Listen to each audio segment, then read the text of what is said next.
Olá, seja muito bem-vindo, muito bem-vinda ao canal Lu Educativa. Eu sou a professora Luciane de Deus e na nossa aula de hoje nós vamos dar continuidade sobre o nosso estudo sobre a BNCC na educação infantil. Educar, cuidar e brincar. Na nossa aula de hoje nós vamos estudar sobre o campo de experiências, corpos, gestos e movimentos, conforme a BNCC da educação infantil, entendendo seus objetivos, sua importância e exemplos práticos para o trabalho em sala de aula. Se você é professor, estudante de pedagogia ou atua com crianças pequenas, essa aula é para você. Lembrando que a Base Nacional Comum Curricular, a BNCC, é um documento que orienta o trabalho pedagógico em todo o Brasil. Na educação infantil, ela não trabalha com disciplinas, com componentes curriculares, mas sim com campos de experiências, que organizam as vivências das crianças a partir de interações e brincadeiras. Não é? A BNCC organiza a educação infantil em 5 campos de experiências, que são o eu, o outro e o nós, que foi assunto da nossa aula passada, né? Corpo, gestos e movimentos, que nós vamos estudar hoje. Traços, sons, cores e formas. Escuta, fala, pensamento e imaginação. Espaços, tempos, quantidades, relações e transformações, tá? Hoje nós vamos focar no segundo campo de experiências, que é corpo, gestos e movimentos. O que é o campo de experiências, corpo, gestos e movimentos? Nesse campo, o corpo é entendido como forma de expressão e de linguagem da criança. São explorados os movimentos, a coordenação motora, o equilíbrio e a consciência corporal, sempre por meio de atividades lúdicas. Nesse campo, a criança aprende com o corpo. O corpo é entendido como uma linguagem fundamental para a infância. Qual a importância desse campo? Trabalhar esse campo contribui para o desenvolvimento da coordenação motora, fina e grossa, do equilíbrio e da consciência corporal da criança. Além disso, ajuda a criança a expressar sentimentos, se relacionar com os colegas e conhecer seus limites e possibilidades, tá? Por isso é muito importante que a criança se desenvolva se movimentando, não é? Quais são os direitos de aprendizagem envolvidos nesse campo de experiências, né? O campo corpo, gestos e movimentos está diretamente ligado aos direitos de aprendizagem da BNCC. Quando a criança corre, dança, imita, pula ou brinca, ela está explorando, brincando, expressando e convivendo, tá? São os direitos que ela tem, né? Garantidos pela BNCC. E quais são os objetivos de aprendizagem? Vamos ver alguns exemplos. Os objetivos variam conforme a faixa etária da criança, mas de modo geral envolvem o controle do corpo, a exploração dos movimentos e o uso do corpo em situações de brincadeira, interação e expressão. Qual é o papel do professor? O professor é o mediador dessas experiências. Ele organiza os espaços, propõe desafios corporais, observa as crianças e respeita o tempo e as possibilidades de cada um, né? Ele que vai intervir de maneira lúdica no desenvolvimento da coordenação motora dos alunos.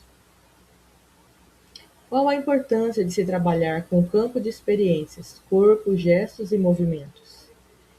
Desenvolvimento integral, né? Integra corpo e mente, preparando a criança para o mundo. Desenvolve a autonomia da criança, permite realizar tarefas, né? A coordenação, trabalho com a coordenação motora, permite que a criança realize tarefas diárias, como se vestir, comer e se locomover com mais independência.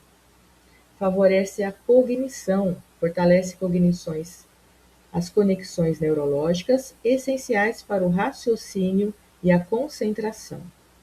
Desenvolve também, né, o equilíbrio e a orientação através da noção espacial, não é, e equilíbrio, fundamentais para todas as ações.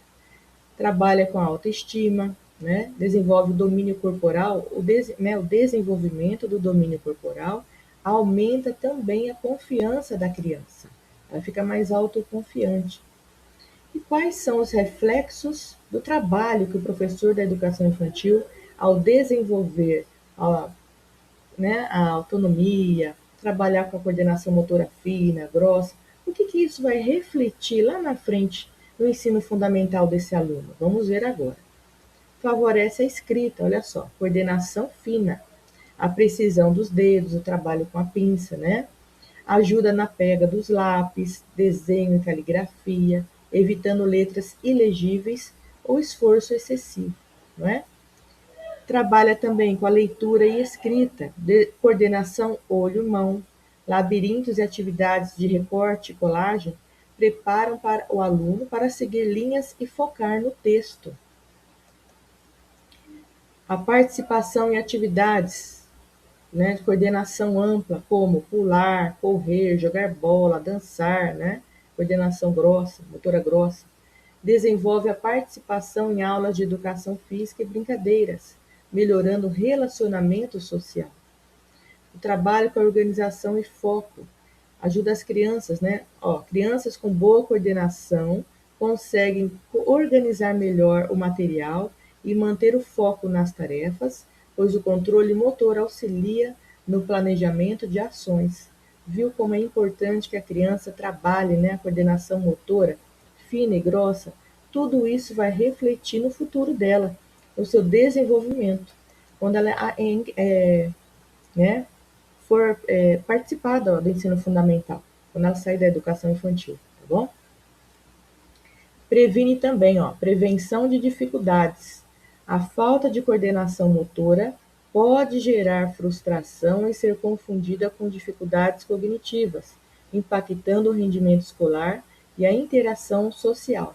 E aqui eu quero chamar a sua atenção porque é uma coisa muito importante. Nós vimos até agora, né, todo o benefício que a criança recebe quando ela é estimulada, quando ela tem o trabalho da coordenação motora estimulado, trabalhado, desenvolvido, só favorece a criança, não é? Em todos os aspectos. Mas nós também podemos perceber através da coordenação motora da criança algumas falhas, tá? Alguns atrasos importantes no desenvolvimento, que podem ser transtornos do desenvolvimento, mas ou que também não podem ser, né? Não quer dizer que a criança, porque ela não desenvolve, não é muito, né, assim, digamos assim, não tem a coordenação motora tão boa quanto as outras, que ela tem algum tipo de transtorno, mas pode ser que sim também. A falta de coordenação motora pode ser sim um sinal de transtorno do desenvolvimento, tá? Pode ser sim um alerta de que algo não vá bem ali. Olha só, sinais e características de transtornos, que pode chamar a nossa atenção dentro da sala de aula enquanto professor, tá? Dificuldades motoras, crianças que tropeçam bastante, derrubam objetos, têm dificuldade de manusear talheres, tesoura, montar quebra-cabeças, andar de bicicleta ou realizar tarefas como se vestir e abotoar roupas, pode ser sim um traço de transtorno, tá? De desenvolvimento, sim. Crianças que a gente fala que são muito estabanadas, né?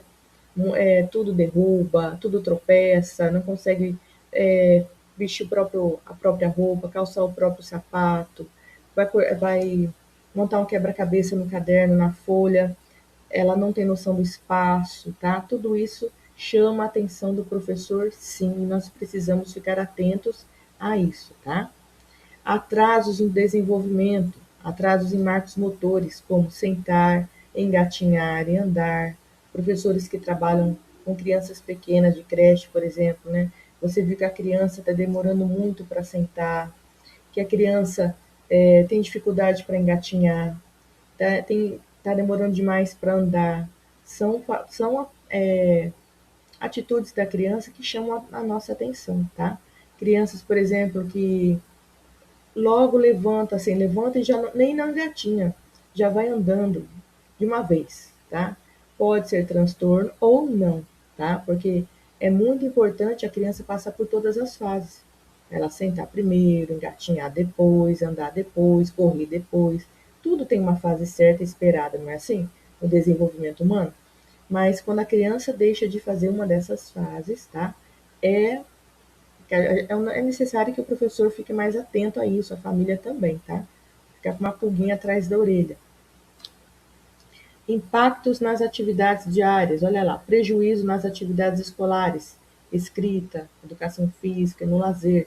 Crianças que têm transtorno de desenvolvimento assim na coordenação motora podem acarretar, né, prejuízos na escola, sim, tá? Crianças que têm muita dificuldade motora vão provavelmente trazer algum tipo de transtorno que vão que não vão beneficiá-las, né, na atividade escolar, tá bom? Olha só, comorbidades frequentes, associação. O que são comorbidades primeiro, né? São, por exemplo, crianças que têm autismo, só um exemplo, e também tem TDAH, crianças que têm TDAH e também têm TOD, tá? São um transtorno associado com outro transtorno, tá? São as comorbidades. Frequentemente associação com TDAH, dificuldades de aprendizagem, dislexia, disgrafia e problemas emocionais, ansiedade, baixa autoestima, tá bom?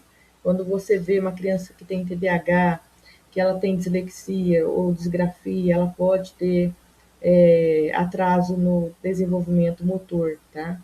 Ou o contrário também, uma criança que tem muito atraso motor, né, seja de coordenação grossa, coordenação motora fina, ela pode apresentar um desses sintomas aí de um desses transtornos, tá bom? Então nós temos que ficar muito atentos. Não é, como eu já disse em outro vídeo aqui no canal, a criança ela precisa passar por fases, por etapas de desenvolvimento. E quando nós prestamos atenção, nós vemos que alguma coisa ali não está batendo com o que era para, né? Não está de acordo com aquilo que era esperado para aquela idade, é preciso conversar com a coordenação, com a direção da escola, às vezes fazer um encaminhamento para um especialista, tá? O que fazer? Olha lá, procure um profissional especializado para uma avaliação completa, pois o diagnóstico precoce e a intervenção, terapia, muitas vezes, né, são cruciais para minimizar os impactos na vida da criança, na sua aprendizagem e bem-estar social. Quanto mais cedo for trabalhado esse atraso no desenvolvimento da criança, melhor para ela, tá? Ela vai ser a pessoa que vai mais se beneficiar com tudo isso é a própria criança. Porque muitas vezes ela precisa fazer terapia com fisioterapeuta, com terapeuta ocupacional, né? Dependendo do que ela tem. Crianças que você vê que anda na ponta dos pés, não é uma coisa boa, é preciso trabalhar isso também. Criança que tem, né, você vê que ela não consegue, tem a pega do lápis ruim, né, não consegue manusear, fazer tarefas de coordenação, motora fina, né, tem colagem, artesanato, você vai ver que essas crianças têm muito mais dificuldade que as outras. Então, é preciso uma intervenção precoce para trabalhar esses atrasos que a criança tem, para que ela possa se desenvolver melhor, né? E não ficar com prejuízos na vida escolar, tá bom? Então, tudo isso nós temos que ficar de olho quanto profissionais, professor de educação infantil, porque ela precisa se ter um desenvolvimento, né, dentro do esperado. E o que não está dentro do esperado precisa ser investigado, tá bom? Lembrando que na avaliação da educação infantil não há registros através de provas, tá bom? O professor vai fazer, como eu disse, ele vai observar, registrar e fazer a sua avaliação através de relatórios, não é? Muitas vezes, se ele vê que a criança, como eu disse, não está, tem alguma coisa ali que não está batendo, não está muito certo, fazer um encaminhamento para um profissional adequado na área, tá? E para finalizar a nossa aula, é importante lembrar que o corpo é central no desenvolvimento infantil. A criança aprende em movimento, brincando, explorando e se expressando. O campo, corpo, gestos e movimentos valoriza exatamente isso, não é? É tirar a criança da tela, é tirar a criança da frente da televisão, do computador, do celular e fazer com que ela aproveite, né? se movimente através de brincadeiras, de jogos, na natureza, no parquinho, na fazenda, no sítio, na rua, onde ela puder se movimentar, vai fazer só bem para a criança, tá? Espero que essa aula tenha ajudado você a compreender melhor, né, o campo de experiências, corpo, gestos e movimentos, a sua importância dentro da educação infantil, tá bom? E na próxima aula nós vamos estudar o campo de experiências, traços, sons, cores e formas. Muito obrigado por você que ficou comigo aqui até o final. Espero que você tenha gostado da nossa aula de hoje. Se você gostou, que você possa deixar o seu like, compartilhar, né, com seus amigos. E se você ainda não é inscrito, não é inscrita nesse canal, convido você para fazer a sua inscrição, ativar o sininho de notificações, assim você não perde nada do que é postado aqui, tá bom? Um grande abraço no seu coração e até a próxima aula.